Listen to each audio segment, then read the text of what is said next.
Anong mensahe ang kailangang marinig ng mga Aquarius mula October 16 to 31, 2024? Pwedeng nangyayari na to kung mangyayari pa lang. Kung hindi man para sa inyo itong magiging reading, edi baka para sa someone na malapit sa inyo o sa someone na kakilala niyo mismo.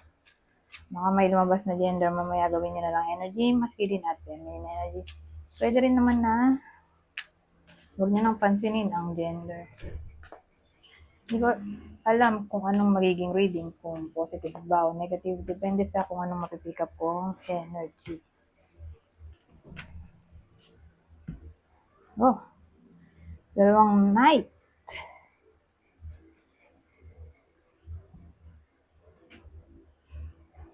Pag ganyan, asahan na natin ang alliance o teamwork.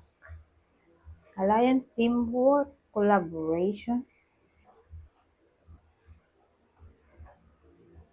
Tungkol to sa creativity o career. Pwede rin na magiging productive ang 2 weeks ng iba sa inyo o i-face na nila ang kanilang fears o problems. Magiging busy sa madaling salita o career-oriented. Passionate sa work.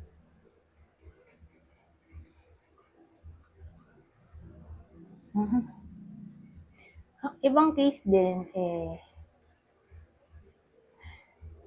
hindi kayo basta-basta makakapag-desisyon sa 2 linggo na to dahil may mga tao na pwedeng makapekto sa magiging desisyon nyo.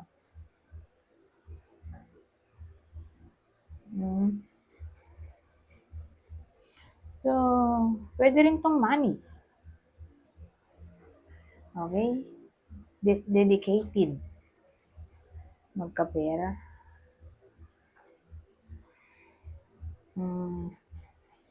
Dedicated.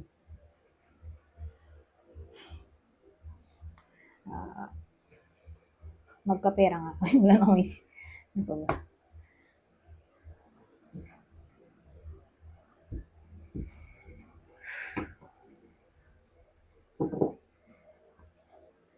Kasi from Knight of Pumpkins, ito na kayo. Sa present, naging Knight of Pentacles, naging Knight of Wands na kayo. Ito kasi medyo slow. So, nagpo-procrastinate o basta mabagal. Slowly but surely. Ito, mabilis. Kasi impatient. Kasi yung kabayo, muusok na yung ilong. So, saan natin na magiging impatient, impulsive, yung iba sa inyo. Sa way ng decision making, mabilis din siyang puminit ng ulo at kung ito, calculative, hindi siya risk taker. Ito yung kabaliktaran. Laging nagmamadali, risk taker. So, asahan natin na may ibang routine. Routine to. Ang iba sa inyo kasi card to ng spontaneous. Pagiging spontaneous. O unpredictable. Sa action.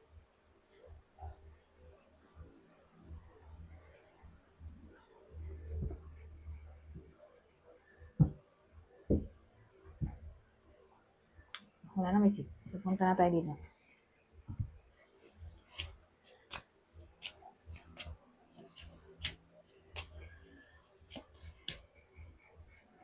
House.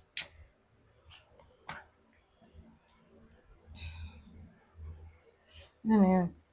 House gathering. Baka yan? Reunion. Gathering sa bahay. Di reunion nga. Ewan ko, baka may occasion, celebration na maaaring mangyari kasi magkikita-kita sa loob. ng bahay.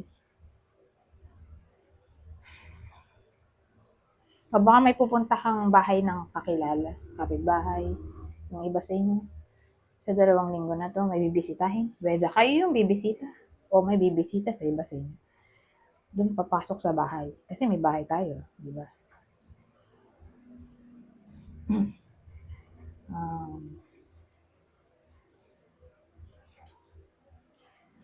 Baka gathering to ng mga magkakamag-anak, nakakapamilya, mga kaibigan, trusted people.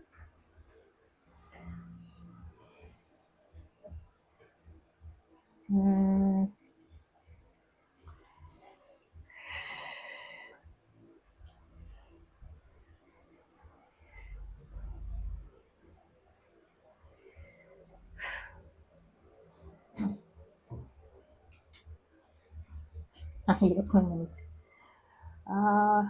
Naisip. Baka ano to? Sabihin natin, kukuha ng apartment, condo, bongga o condo. Apartment, condo, townhouse, bahay yung iba sa inyo. Real estate siguro. So, relocation, posible sa iba sa inyo. O kukuha ng bahay, hulugan. Ano mo yan? Yung for the long run na. Yung bayad para di nauupa. Kukuha ng sariling bahay. O uupa. Alin man dyan, pwede. Kasi ano to, may ka-meeting pa kayong landlord. Di ba? Pwede.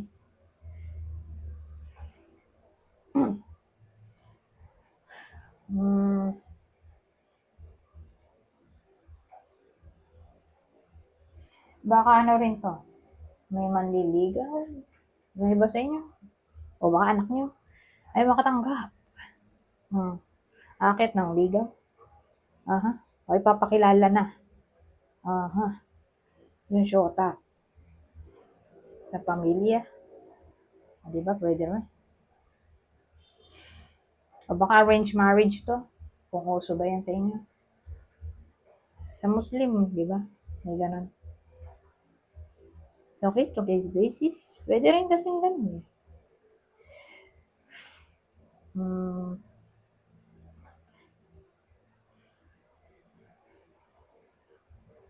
Ano maisip? Anyways, punta na tayo dito sa huling deck. Ano ang huling deck? Ano bang masasabi nito?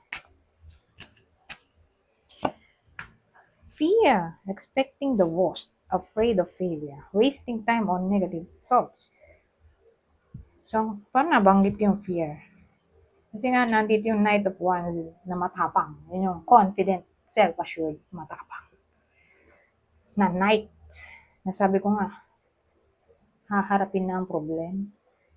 Kasi ito, medyo pessimistic yung iba sa inyo kasi ito kasi pwede rin card ng procrastination. Parang downside niya ay ganun. Ano kasi siya, takot magkamali, kaya mabagal siyang umaksyon. Calculative. So, marami siyang kinakatakutan. Ito yung present na talaga. So, ito na yung future. Hindi siya matakot. Kaya yan, may fear dito. Natatakot yung iba sa inyo na magkamali o mag-make ng wrong move na masayang ang panahon niya. So again, posible talaga to dito. Pero don't worry. Kung ma-encounter nyo nga to ganyan, ma-encounter nyo man yan. Then yung medyo pessimistic yung iba sa inyo. Then yung behavior. Don't worry kasi haharapin nyo na yan. Yung kinakatakutan nyo o obstacles na nagbo-block ng way nyo o goal. Pero ito talaga, posible. Asahan na natin yan. At probably nangyayari na talaga to.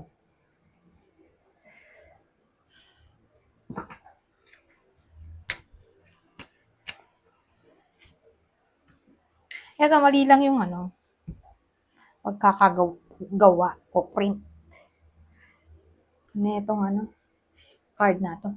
Sabi lovers. Lovers siguro to, nagkamali lang ng type na sobrahan sa A. Sa pagmamadali siguro hindi na na-edit. So again, huwag niyo napansinin tong error. A passionate connection, shared vision, and values. So asahan natin ng harmony sa mga magkakarelasyon o new connection para sa iba sa inyo.